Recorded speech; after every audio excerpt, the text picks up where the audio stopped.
Welcome back to InfoWars Nightly News.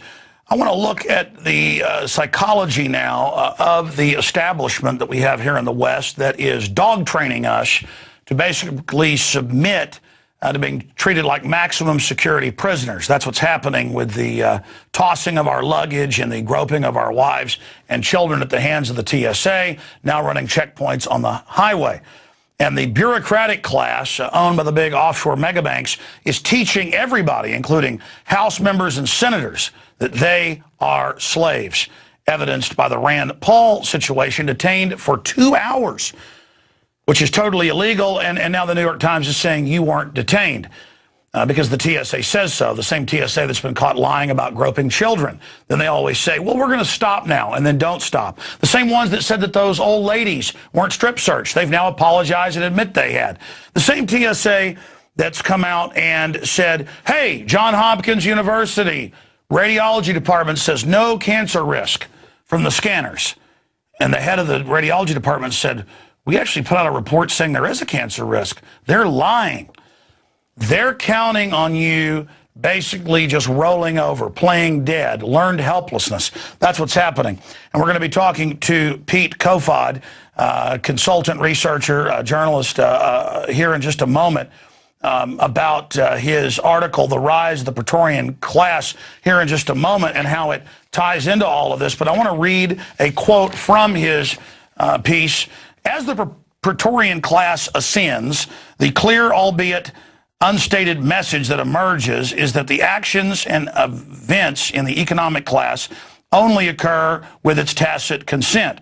Whether driving on roads, that's the TSA now taking over, traveling in the air, visiting public land, walking down the street, or even living in your own home. Every action you take is predicated on its permission. That's what licensure is. It's permission to do something that would be illegal.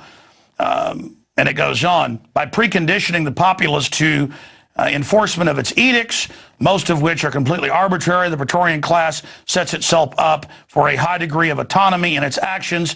This is confirmed by the fact that the consequences for malfeasance within the Praetorian class are almost never observed, and when it happens, it typically becomes a grotesque spectacle in which one or more is sacrificed as an example so as to keep appearances up of effective internal controls.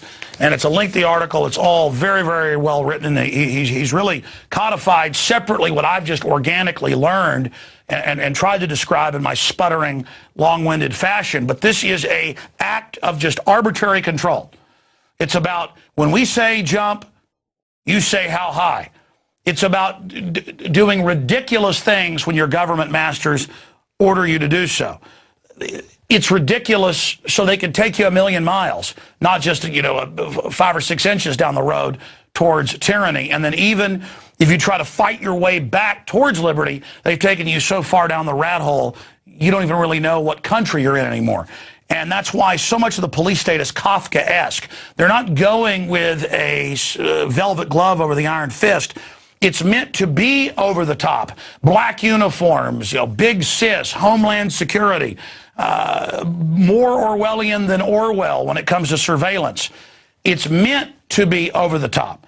And that's a psychological tactic, and the article basically it gets into this and a lot more.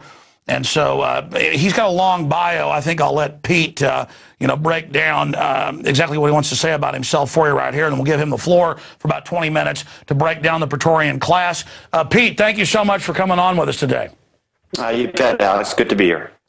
Wow, so tell us a little bit about yourself. Tell us about some of the research you do. And I see you're working on a lot of different websites, the best websites to visit to read more of your work. Well, I wrote the article for Casey Research, and they do some spectacular work with contrarian investments, and really just, they sort of, from the financial perspective, line up a lot with some of the observations that you make, right? So they recognize that there's really just mass insanity going on, and they, sit there and they say, well, you know what, let's go in the other direction. So that's why I wrote it for them. And I don't work for them or anything like that. I just submitted the article, and they picked it up. And that's how it really came to be. And I guess you guys picked it up from there.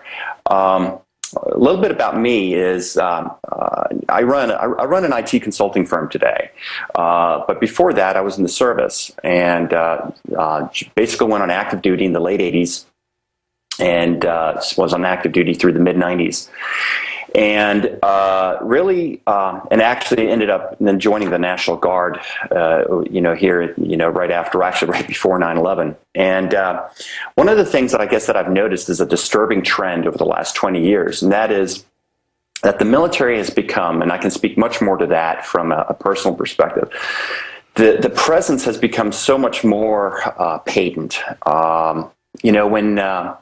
When I joined the service, it was pretty much an understanding that, the only time you really wore uniform was on post and, as you commuted to and from post, right? As you went about your business in the community, you did not wear a uniform. And it was meant to be understated because, and at least, the principle is that the show is not about you. And that has changed significantly. As we're seeing now that the TSA lines they have dedicated TSA lines for the members of the armed services, and to say something against that is almost considered treasonous or heretical. But what they fail to understand, I think, is that it's actually a problem because it separates the military from the people that they're supposed to serve. It's creating a new class system where senators get groped and citizens get groped, but you are the Praetorian Guard of the Emperor. You are, basically, you're not going to have your genitals groped. And the real problem is that what that's going to do is it's going to change from this gratitude and fawning over the military to hidden contempt, and that's a really, really dangerous place to be. I've lived in countries where the military had played a significant role in government, and they are not viewed with a high degree of respect. They're viewed with fear, and that's just not the place that we want to go. So, well, I agree with you, but as you know, in any third world country or despotic nation, the military is involved. And the secret arrest, the NDAA, all these things that are happening, the attempt to get rid of posse comitatus has gone on forever. Now they openly are overthrowing it. Again, you talk about the psychology of the Praetorian class, where it's there to condition us just to acquiesce to anything. Speak to that. Let's get into more of your article. Sure. So, there's a few things that the Praetorian class that you can always count on them for, and that is that their entire mindset is geared towards their martial duties, right? So their conversation, everything, and that leads to the next really identifying trait, and that is that they really socialize internally. So it's not necessarily that the Praetorians class wants to control. They're sort of almost they're the amoral enforcer of the edict of the political class, and that's the part that's significant, is the fact that they're separate from the political class. They sort of view themselves as standing outside of the entire environment and sort of serving as the traffic cop, just directing the life. They're not from the community. They are outside of it, and it's the political classes really very, very odd and very, I don't know, how would I put it? It's a very tenuous relationship that they have with the Praetorian class, because the Praetorians view them with contempt, and the political class will throw the Praetorians under the bus at any second, right? Because they're really just tools to be used for their objectives. And so, as a result, but one of the things that you do learn in that environment, and that is that physical imposition and physical dominance and intimidation is what you want, because one, it puts you in a position where you can protect yourself, and so that's what you see with the buzz cuts, the large demeanor and sort of the angry demeanor. It has to do with control, because if you can control people that way, you can reduce the risk to yourself. And so that's what we're seeing. And then the military works for these new modern emperors, the mega banks. And so now we see militarization of police. But the TSA is a Praetorian class. They're more of like this little wimpy bureaucratic system, but they're actually putting their hands on you. They're going in your pants. This is about total physical domination. I think it is. I don't know much about them except for when I travel. I view them with a decent amount of contempt. But the thing that's very, very interesting about them is I've just realized they're not actually law enforcement officers. They're not sworn officers. I did not know that until recently. Were you aware of that? Yes, I was. They call themselves federal officers, and Congress is trying to pass a law so they can't use that term. It's government had to create a whole new bureaucratic class outside of the old schools of military and police, because even though it's been corrupted slowly, there's still such bedrock connections to history, esprit de corps, Constitution, Bill of Rights, commissioned officers, that you don't engage the American people. They kind of created more of a brown shirt mob like Hitler did to just occupy the country. And that's now what they're doing with highway checkpoints. And of course, we probably should have described, my fault, that the whole Praetorian model comes out of Rome, as the only military force allowed in Rome. That was more of a house guard of the political class. We probably should have given people a brief history lesson on that to even know what we're talking about. Yeah, sorry about that. No, that's our fault. But so, it's interesting because, I'm sort of, a big believer in Occam's razor, and that is that, the simplest and most obvious answer is normally correct. And so if you sit there and, one of the reasons why I sometimes question very, very, very convoluted justifications for certain things happening, but there's a flip side to that. And that is that if a system is, its stated objective continues to fail at its stated objective, yet the system survives, then, to quote Ayn Rand, I mean, whenever you think you're facing a contradiction, you have to check your premises. And we have to check the premises, because if what they say consistently is incorrect, yet they're allowed to continue the same way, you have to wonder, well, does that really make sense? I don't know if that makes it. The point that I'm trying to make there is, you have a military class, or you have this Praetorian class that engages in some very stated noble ideas, but yet you see these I guess, somewhat underhanded techniques and tactics being employed. You have to wonder, is that really an accident? Is it really a one-off? Or is that really a pattern that's emerging? And I think that's what the discussion is. Well, previously in our republic, as you know, the police investigators and others were not military, were not Praetorian. They were more of a peace officer, part of the community. Now they have militarized them or turned them into Praetorian. And what did we catch them doing? Shipping guns into Mexico to blame the Second Amendment. And so then there's this argument in the Praetorian class, well, we've got to have these gambits so that we can protect you, but it's not really about protecting us. It's about overthrowing our real form of government. The concern that I have is that, we've moved from a republic through a democracy, and I actually think that we have now become a bureaucracy in the true original sense. And that is that we now have a variety of institutions that sort of operate unelected officials, really accountable to nobody. And so they have been tasked to take whatever, law is passed by Congress, and now they have to implement them. And so there's really there's no natural mechanism to push back to say, you know what, you've overstepped now. And so that's the real concern. And if you look at the word bureaucracy from its original intent, it's the rule from the desk. And so what you now have is you have these little desk rulers that are not accountable to anybody. And it's not even necessarily a monarchy. It's just, I don't know what's more frightening, if it was organized or the fact that it's spontaneously being allowed to evolve that way. Well, it's a fear-based culture, too. Statistically, you've got a better chance dying from a champagne cork or a honeybee sting. These are real numbers than terrorists. But you would believe that millions of Americans have been killed by terrorists, and it's imminent death. And this idea that the federal government has jurisdiction everywhere, and it must get rid of all danger and all threats everywhere and be omnipresent. Well, A, that's not feasible. And B, it's just really a giant unconstitutional power grab. You're absolutely right. The whole idea of that there's risk mitigation and then there's risk elimination. And so I think it's almost like we've set ourselves up for this by talking about how risk can be completely eliminated in life. And so whenever you say, I want you to eliminate all risk, somebody will gladly say, I'll eliminate all risk. Just give me everything you got. And that's what happened. The opening argument that I make in the article is that everybody is always like talking about the upper, the middle, and the lower class. And I say, while that might be a fair way to categorize people, it really has some significant flaws with it.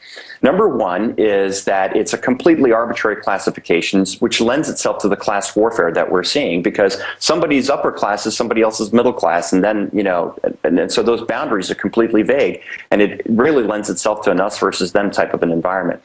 Rather, I say, let's go ahead and break it up where you have a productive class. I mean, I call that the economic class. And those are, people that voluntarily participate in the economy, go out and provide services for which they're compensated. Then you have the political class. And the political class are the ones that have figured out, I can, basically assemble a bunch of, people with guns and say, tell me, I'm going to figure out a way in which I can sort of rule these people and I can skim off the top.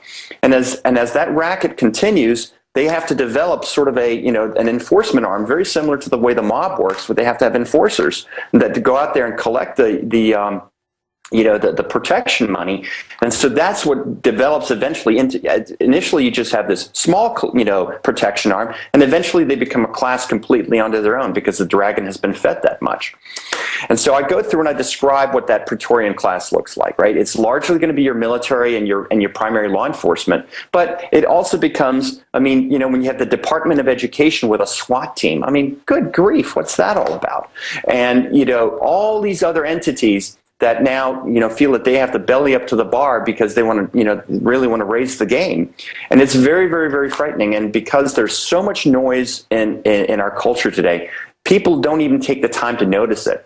And inherently, human beings are very adaptable to change. So they don't really have the mechanism where they can say, what was it like 20 years ago? But you pull up a TV show for 20 years ago, and then all of a sudden there are things that kick in, or some kind of a scent, or something that triggers your long-term memory, and you say, what? That was a time where things were simpler. There was not so much noise, there was not so much hysteria, and there was not so much fear. And so that's sort of the point that I make in the article, is that, and these things really don't end well. I don't think that it either ends because they run out of money, or everything just implodes. And, because an organism like this will not restrain itself naturally. It just will not. You don't come in and say, what? We need fewer police officers. We need fewer, we need a smaller military. It instantly becomes a land grab, almost like the way the piranhas get, during the dry season is, the water lowers and, man, they get aggressive because now you're moving into their turf. And so it really has to be, I believe the only way that you can land this thing safely is that you slowly have to pull back on the cash. That's the only way it's going to work. Now, again, I want you to continue, because in the second half of this interview, this is where we're getting to the real meat and potatoes. You're right. This does not end well. In every case in history, once the bureaucracy and gets this big, once it hires a bunch of enforcers, it will basically cannibalize. And as things get worse, it will then start mass arrest and the persecutions. we know A to Z the progression of this, and I get chills thinking about it with small children. And the technocrats admit, well, this stuff's failed before, but we've got tens of thousands of drones, and we've got high-tech propaganda, and we're going to be able to complete this. And so they're going to shake old ladies down for taxes they don't owe. They're going to take property. They're going to literally implode things and wreck the society. And we see that happening now. So you say we land this by cutting the money off. Well, Ron Paul's trying to cut the money off slowly, and they're acting like he's the devil. Very, very disturbing, and that's the problem. They get to cozy up to that big table with lots of food on it, and lots of cash that's been printed, and all of a sudden, it's nice and toasty in here. I don't want to go back out in the cold. And so I think that's what happens, to the political class. And that's another thing I talk about, is where the political class is. What do you have? You have the politicians. Then you have, their lackeys, the lobbyists, and then you have the government business entities or even corporations who say, what? Instead of actually going out there and competing in the marketplace, I'll just use a lobbyist to get my stuff stuck in there.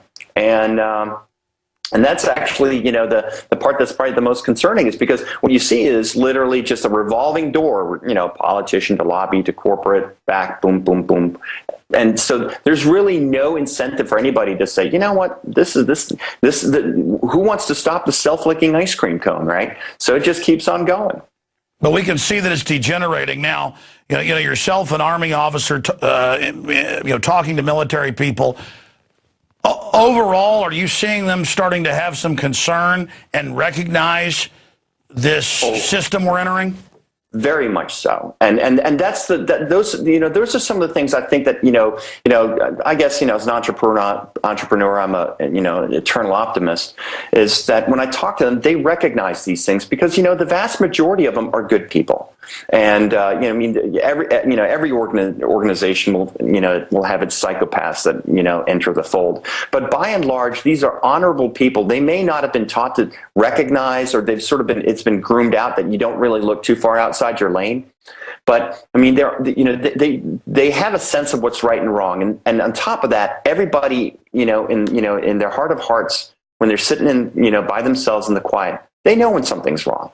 And so when I talk to them, the emails that I've been receiving from friends who read the article, they said, you know what, you're dead on, and I said, this is very concerning, and I've gotten a ton from law enforcement. These are guys that, we're talking 27-year law enforcement veterans that are saying this is very, very concerning. And because they remember what it was like. Now, there may be probably there's a significant amount of positive bias in there, because they probably wouldn't write me to say that I was completely wet. But at the same time, I really haven't gotten anybody sending me an email that said, you know what, you're completely off base, blah, blah, blah, blah, blah. Everybody has said, you know what, these are very, very disturbing trends, because that is just not what the principles of America are based on. Exactly. Let me raise this point. They wouldn't allow DU to be used in warfare, according to the former head of the DU program, Dr. Doug Rocky, and others I've talked to, and I've seen the documents, until 1991, and suddenly they said, well, it's okay to use it a little. And then now they don't even act like there's really, any concerns about its widespread use. Previously, they were concerned, government was concerned about radiation from reactors that had melted down. Now the EPA just raises the level of what they say is safe radiation when Fukushima radiation blows across the Pacific. I've seen articles in the Associated Press just yesterday where all over the U.S. they're developing airborne Ebola, mousepox, flu that kills over 90% of those that come in contact with it, and it's not even being kept in secure facilities, much less why is it being manufactured.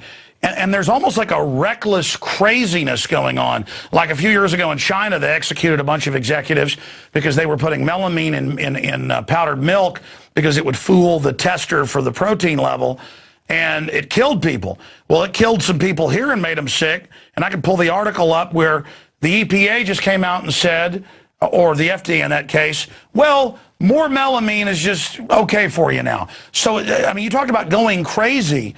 It's like there's not even a self-preservation mode within the elite. They just think a big army is going to save them from an angry public. What about an army saving us from them? It just seems that there's a real Caligula type craziness now entering into the behavior of the ruling class. And it's not coordinated. I don't think it is. I don't get a sense that it's coordinated, because it just seems so arbitrary and random. I mean, I think what you're saying too is exactly, it's crazed. And so you're seeing these different things that are popping everywhere. And that's just, that's, way more about that than I do, Alex. The only thing I wanted, the big part of my article that I wanted to comment on was this slow but inexorable change and slide that we have seen, where the law enforcement and the militarization has just become, so much more prevalent in the American experience, and nobody's asking the questions why. That was really the big point that I wanted to make with my article. Well, they tell us it's for Al-Qaeda, but then you get the Homeland Security documents and MIAC reports that police and others have sent us, and it's all about keeping the American people in line. There's not even a pretense that it's for jihadis or somebody. It's I think it's just I mean, it's just bizarre, you know. I mean, you see small towns in, you know, out in the Midwest, and they've got, you know, 2 police cars, but they've got, you know, tons of SWAT gear in the trunks of their vehicles. I mean, what happened to the days of Barney Fife with his one magic bullet in his pocket, you know? Meanwhile, I saw a number just a few days ago where there's more deaths every year on just the Texas Mexico border than there is in Afghanistan on all sides. But then, because that's something the system doesn't want to discuss, that's not even a news item. So like a real war is not a big deal, because that's something that the system doesn't want to discuss. But then meanwhile, you've got cops, like you said, in the middle of nowhere, shaking in fear. I've seen these videos out of Tennessee and Florida where families drive up at federally run checkpoints, and the state police are out in Tennessee with their drill sergeant hats, shaking like the next car is going to have the devil fly out of it or something. I mean, like, there's just terrorists everywhere. It'd be like if I ran out in a field crazed and thought that I was going to find a magic leprechaun over a hill. I mean, it's not connected to reality. That's the part that I think is just, you know, the whole, you know, you always talk about, well, are we really arraying resources against realistic threats? Yeah. Well, I would say, you know, no. But where can we read more of your reports, and where can we find out more about what you're writing about? So I wrote, you know, it's funny, I wrote another article a couple of weeks ago called Fascism for Dummies. And it was posted on a website called The Dollar Vigilante, that's run by a Canadian named Jeff Berwick, who lives in Acapulco. And that that article really was sort of I guess is the intro to this article. And the word fascism gets thrown around a lot, and it gets thrown around, you know, frankly, many times in an incorrect manner. And the point that I wanted to make was, you know, really, there's some core things about fascism that if you recognize that, you can step away from all the rhetoric, you can step away from all the screaming, and you can say, well, that's the way fascism works. And, you know, and fascism basically is sort of an unprincipled method of government, meaning it's governed by no principles. It's really only exists for self-preservation, and you'll typically see that it involves a